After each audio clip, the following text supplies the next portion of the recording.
just know how to execute frag. We let Dan fragging, that's all.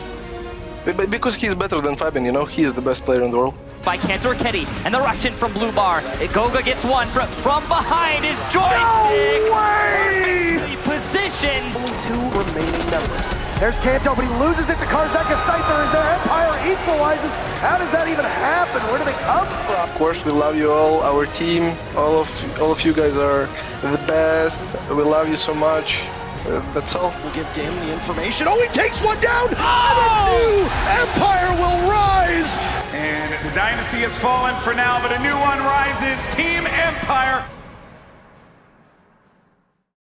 Empire had a great start to Pro League Season 11, going through the first 2 playdays with wins against Vitality, 7-1 on Border, BDS, 7-3 on Coastline, and playday number 3 having a 6-6 draw with Rogue on Border.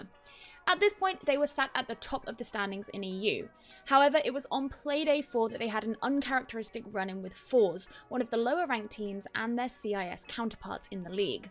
When Team Empire faced Team Fours on Playday 4, not just the casters but the community as well were expecting a Team Empire domination, especially on Clubhouse, which was historically known as one of their better maps. Oh, what do you guys think? Oh, okay. Well, you guys don't really see Fours having much potential. All right. I mean, Empire crush it on this map.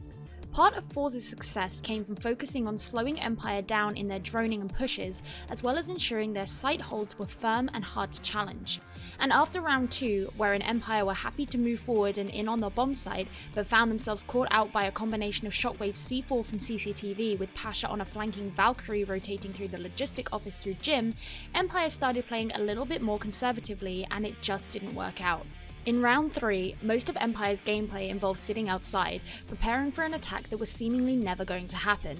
It wasn't until 40 seconds remaining that Karzeka on the Hibana opened up the bathroom wall, and by that point it seemed certain that the defenders knew more about where the attackers were than vice versa. The angles that Scyther and Dan were holding from the roof seemed to pay off somewhat after some long waiting, but it was long waiting that didn't pay off in the long run, with Rask and Karma on the Jaeger and Castle being able to end things as the attackers eventually decided to make a move in. Interestingly, in the next gym bedroom push, Empire decided to go back to being a little bit more assertive, partially thanks to putting Scyther on the Ash instead of the Sledge. But Joystick entering into CCTV on his own, entirely missing the Valkyrie in Garage who had been perched with her black eyes waiting for this exact moment that he entered, is the first warning sign of this round's demise. Dan using Pasha's Goyo shield against him is a nice sign of aggression, but he too falls to Shockwave's Valkyrie, leaving her up longer in the game and now on the move. And then the Goyo shield Karma, or should I say Karma, comes back to get them. Ultimately, it didn't matter how Empire tried to play. It felt uncoordinated and sloppy in comparison to how Fours were playing, their side of the gunfights always falling short against players like ex-member Shockwave, Rask, or even Karma on the UMP. Even when the team switched sides and Empire were on the defense, they got blown away in round 8 by Fours' sudden, unexpected, aggressive push into CCTV. And this was against the team who sit at almost the entirely opposite end of the standings to Team Empire. So, what then? What if they come up to a team in SI that just has a playstyle that they can't deal with? What if a team gets into their mental? What happens if they're losing their gunfights and can't get back on their feet? However, when going into their game against Na'Vi, Team Empire decided to make some changes and put Shepard on the IQ. Shepard is the IGL for Team Empire and is typically known to take the hard breach role on Thermite. However, for the game against Na'Vi on Border, the team opted to put Shepard on the IQ on attack, and leave him on denial for the defense rounds. Shepard's success on IQ is already introduced to us in round 3, where the team were attacking custom supply. The early kill onto Pi, the diligence with this role and seeking out electrical equipment, which especially helped given that Joystick was low health on the Thatcher and eased the pressure off of him. The final jump down into the site, where Nello was waiting on mute to defend, showed fantastic gunplay as well. A fast reaction onto Nello's location gave him the opportunity to plant the diffuser. Not only this, but the loadout that Shepard brings on the IQ suggests an assertive and proactive playstyle. The 5.52 Commando provides a fast ADS time and high magazine, and the breach charges used to apply soft destruction. Compare this to the G8A1 with its slower ADS and design more suited to a further back support type IQ, and the Claymores used in defensive gameplay, both of which adopted by Pi when he plays IQ in Na'Vi's attack rounds, and you get a pretty good idea of the kind of IQ play that Shepard is going for. Overall, the game against Na'Vi worked in the favour of Empire's desired playstyle well. Despite Na'Vi's mute Mozzie defense strategy, Empire were able to do extensive droning, and while also providing a constant forward force. This was especially enabled by Karjeka's gameplay on the Buck, whereby he would waste no time entering into the building, droning for himself and relying less on the droning of others. In rounds 4 and 5, Empire were able to enter into offices quickly and cleanly through a combination of droning smartly, setting up a crossfire with Dan on Zafir looking through the break room, and having Joystick and Shepard outside of offices, ready with their utility to clear it out, as well as being able to provide physical backup for one another.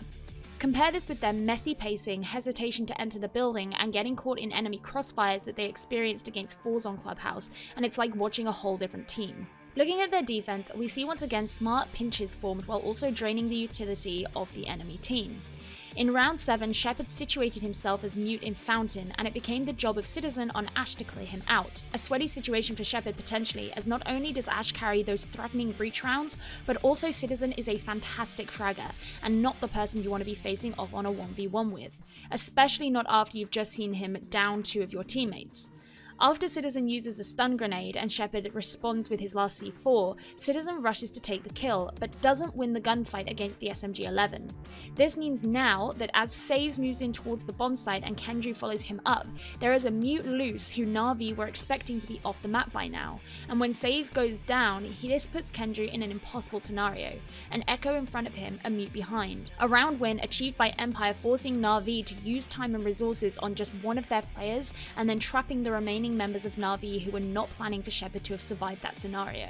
The questions start to come then about their opponents. As soon as the seedings were read out, everyone got excited about Group A, the group who were being represented by EU, NA, LATAM, and APAC. Empire, of course, start things off against Fnatic, the APAC representatives of the group, but the real question is how I think they will face against Dark Zero.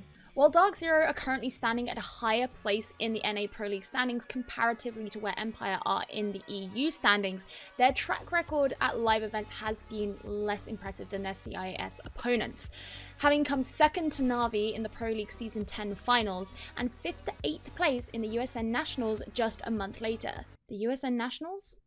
US Nationals. In both events, they lost 0-2 to their opponents. So audience, what do you think? Do you think Empire have it in them to go all the way, or do you think they're going to get knocked out in the group stages? Let me know what you think about this team, their progress, who you think is going to be their biggest threat going into the Six Invitational, and I will see you guys in the next video. Bye.